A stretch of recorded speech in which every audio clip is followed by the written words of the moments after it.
Welcome to Spurs Focus, your go-to spot for daily Tottenham news, transfers, and match updates. Don't forget to support the channel by hitting that subscribe button now. Let's dive into today's top story. Tottenham head coach Thomas Frank has been speaking about the 1-1 draw with Newcastle in South Korea that brought plenty of emotions. The match in Seoul is expected to be Son Heung-min's final match for the club after 10 years and countless memories, not least lifting the Europa League trophy in May to end it all on a high. Against Newcastle, Brennan Johnson opened the scoring with a low finish before Harvey Barnes equalised with a powerful shot just before half-time.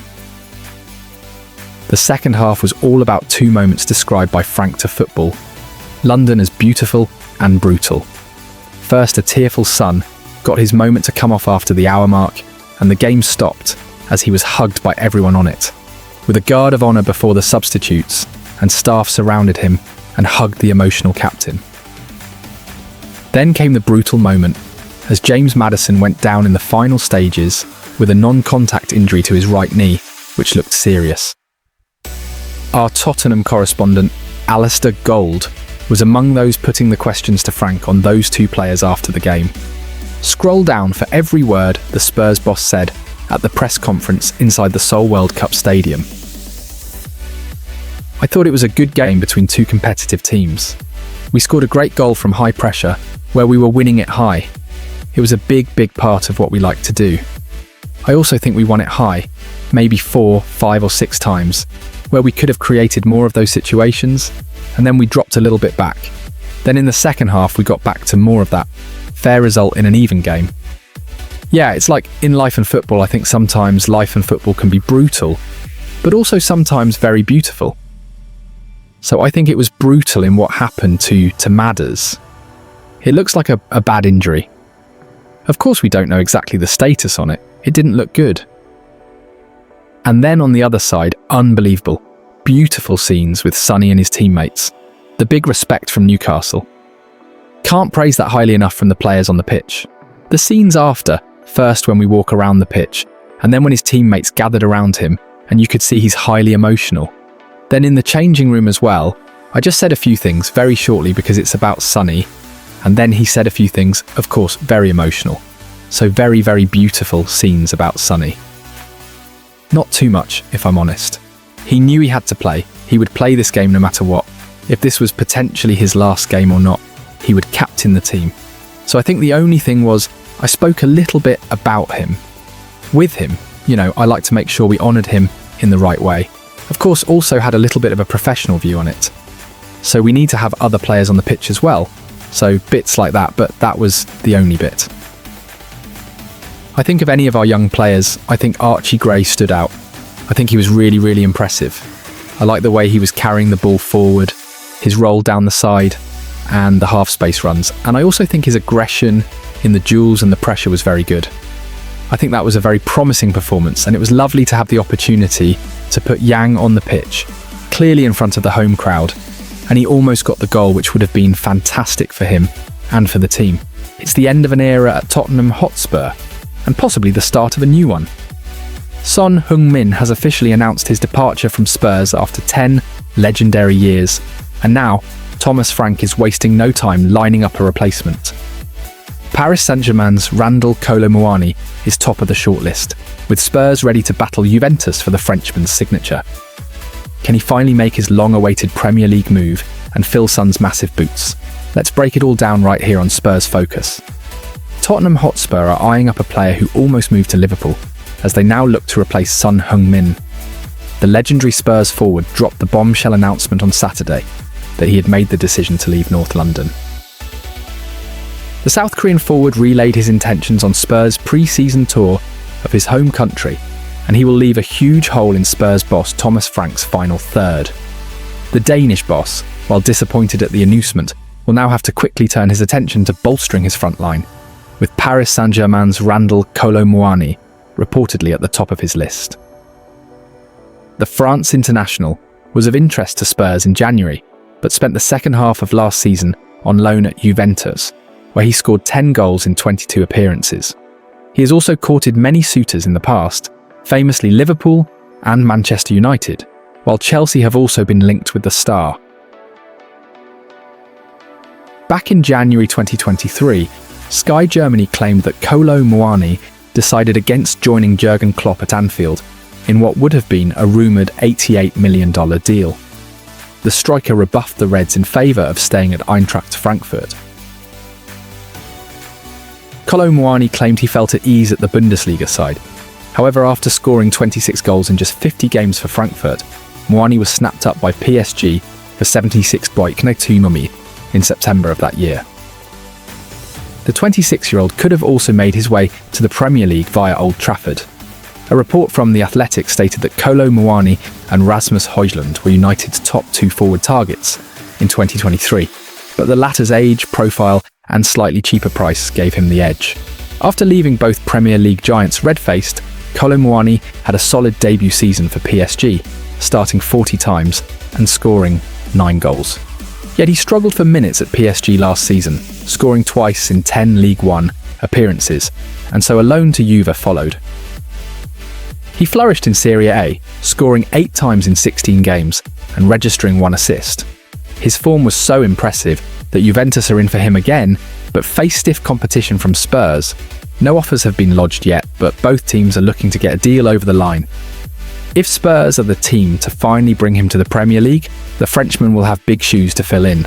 Replacing Son, the iconic South Korean was signed from German side Bayer Leverkusen in 2015 and has gone on to score 173 goals in over 450 appearances for Spurs, eventually helping them win the Europa League last season.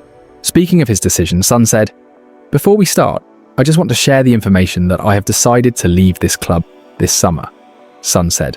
"Respectfully, this club is helping me to make my decision. I just want to share this before we start. It was the most difficult decision I have made in my career. I have spent 10 years at Tottenham.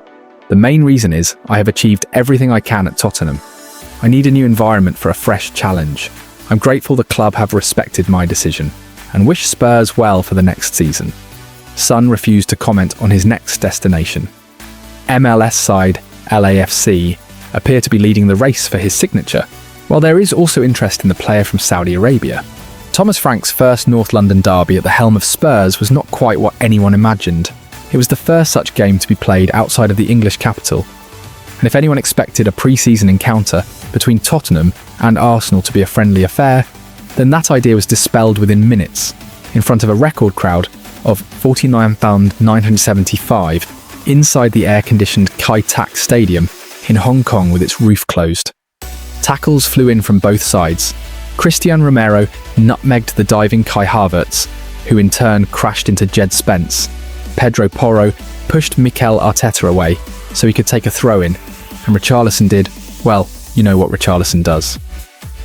And for those who assumed that Arsenal would steamroll Spurs with some of their £200 million plus summer spending on show including Frank, favourite Christian Norgård starting, and Christian Mosquera, Victor Gyökeres and Martin Zubimendi all coming off the bench, then they would have been mistaken. Spurs always look better when they can get Romero and Mickey van der Ven in the centre of the backline together. And those two, allied with a strong defensive unit around them with the 4-2-3-1 formation, kept Arsenal's Saka, Havertz, Martinelli, Odegaard and Rice at bay, to such a degree that Guglielmo Vicario did not have a save to make. Instead, it was Spurs who had the better chances, hitting the woodwork 3 times in the first half alone. Porro's corner curled past everyone and hit the right-hand post with David Raya, watching helplessly. Then Wilson Odobert drove into the box and his ever so slightly deflected low shot struck the same upright before the subsequent corner bounced against the left-hand post, then hit Richarlison and deflected up and over off the crossbar. Then came the winning goal, which was a pre-season beauty, albeit one that probably would have been ruled out in the Premier League. There was what looked like a foul in the build-up from Richarlison on Miles Lewis-Skelly, but that did not detract from the perfect technique of Pape Matar Sarr's finish from just over the halfway line as he clipped the ball up and over David Raya and into the Arsenal net after spotting the keeper off his line. It brought back memories of Harry Kane's halfway line pre-season strike against Juventus years before. Neither side created much in the second half as the changes came, but if anyone should have added another to the scoreline, it was Spurs after the hour mark. Following some quick feet from substitute Mathis Tell down the left, the Frenchman swung in a cross that Mickey van de Ven managed to head wide from a good position. Under Frank, the Spurs players have been put through individual training drills where they have to deal with a series of shots from all angles sent towards mini goals in a small space. The aim is for them to react, slide and stop everything that comes their way and prevent any shot from any angle reaching the back of those nets. It has become something of a competition, and it's not just the defenders, but also the midfielders and attackers who take part. Everybody in Frank's team must be willing to throw their body on the line at a split second's notice to keep the opposition out. That was on full display against Arsenal and football. London asked the new Spurs head coach whether those sessions had already reaped their rewards in a game like this. Yeah, that is very pleasing, of course. I think we have been very clear that this was not a friendly. It felt like a competitive match, he said. I think you saw it was competitive, and if you played in it, it was competitive. Some of the bits we have been working hard on is the combination of defensive organisation, so high pressure, middle, low, so there are clear principles, and that desire to keep a clean sheet because that gives you a bigger opportunity to win matches. Frank banged the table with his hand midway through that answer to fully underline the need for defensive organisation. I think for the team we are building together, all the positive results or performances you can get just reinforce the messages we try to get into the players, and the team feel that, he added. That desire to defend was good. First half in general, we played very good overall. Second half, I felt we defended a bit too much. But that was good, and the set pieces I think were good as well. We defended very well, but were also very dangerous. This was another disciplined 1-0 victory for Tottenham that brought silverware, albeit the pre-season Herbalgy trophy rather than something on the level of the Europa League they lifted in May.